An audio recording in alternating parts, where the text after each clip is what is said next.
If you measure your body fat and it's like 30% or more of your total body weight, you might think, that's like a third of me or more that is just fat. And that can scare people sometimes when they hear those numbers. But it's less scary when you realize that for a healthy, sustainable body fat percentage, you can kick around at like 20%, feel good, and have no negative effects to that amount of fat being on your body. Now, obviously, 30% or more is higher and will have detrimental effects. Usually, it indicates that there's fat around your heart and your liver and other organs, and that's why we really care about that. But also, you'll likely feel a bit fat. You'll feel like you're a bit overweight, and you'll see that in the mirror, and you'll see it in photos, and you'll worry about how your clothes fit. So it's a good idea to bring that body fat percentage down if you find it getting up towards 30 or more. But even with that being said, I don't generally like to use body fat percentage as a measurement because it gives the illusion of accuracy by giving you precise numbers. So you might step on one of these bioelectric impedance machines, which like you hold on to and it measures through some kind of metal plates using electricity, and it will say, oh, you're 28.2% body fat.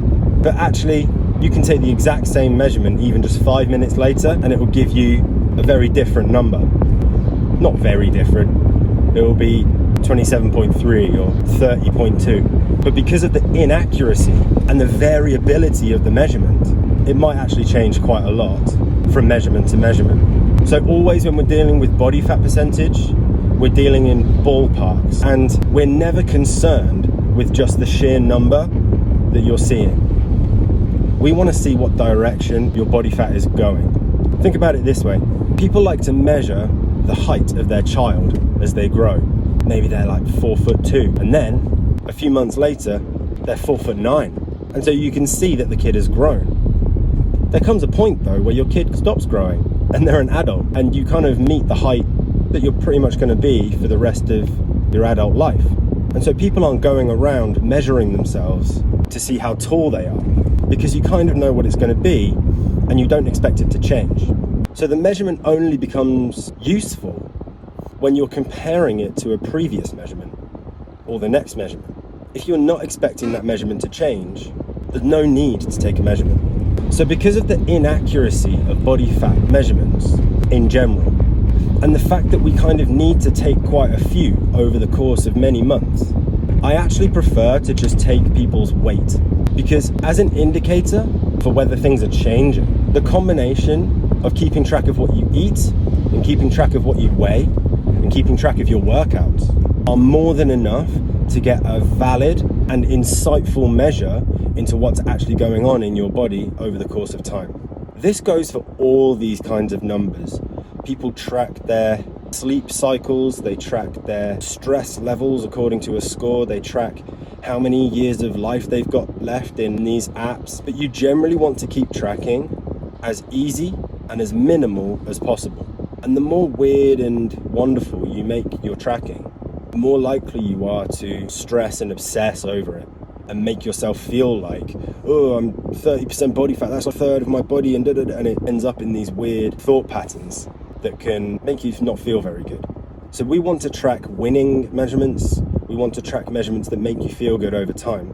And we want to see those measurements as just numbers that tell us what direction things are going, if we're growing, if we're moving in the direction that we want to go. And knowing how many REM cycles of sleep you got, or how many calories you burnt on your last walk, is probably not actually going to help you do that, despite what the makers of these devices that track these things might tell you. One day they're going to make a device that tells us how full our bladder is and give us a little alert to tell us to go to the toilet, when actually you can probably figure that out yourself. So like I said, what I like to track is workouts done, what you did in those workouts, and if you're performing better in those workouts over time, meaning you're lifting heavier weights, you're doing more reps, you're being consistent and hitting those workouts within the time that you've given yourself to do it. If you said you're going to do 3 workouts a week, you better be doing 3 workouts a week. If you're dropping down to 2 workouts a week, your body's probably not going to change in the direction that you want it to go. And then we track your weight. Now, weight fluctuates over time from day to day, but on a week by week and a month by month basis, it's a very accurate measurement. So don't worry about the fluctuations up and down from morning to evening or from day to day. But we need to be taking those measurements on a day-by-day basis so that we have the data to look at from month to month. And then finally, we keep your diet, as in the food that you eat, in a roughly regular pattern and make small adjustments up and down on a month-by-month basis if your weight isn't moving in the direction that we want it to go. This is the broad reason people have a problem with body mass index. It's because they forget that it's a generally good indicator of what's going on and not a perfectly accurate measurement of what's going on.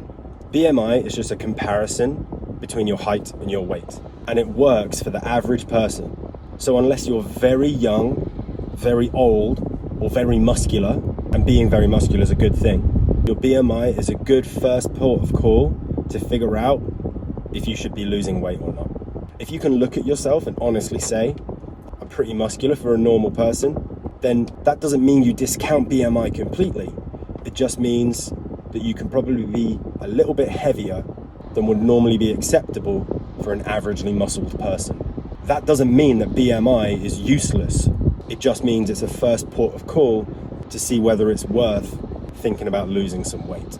But remember, the answer to every question is to stop asking questions until you start doing things in the real world. So if you're not already keeping track of your diet and your exercise and making them happen in a controlled way on a regular basis, and you're starting to worry about the minutiae of different measurement types to see whether they're accurate or not, you needn't worry about that stuff until you can be sure that you can consistently do the things that make a meaningful difference to those measurements. And once you start working out and eating in a deliberate way, and you start paying attention to those measurements so that you can see that what you're doing is making a difference, and you come up with any questions along the way, please send them my way. Leave a comment or send me a message and I'll give you an answer in one of these posts. See ya!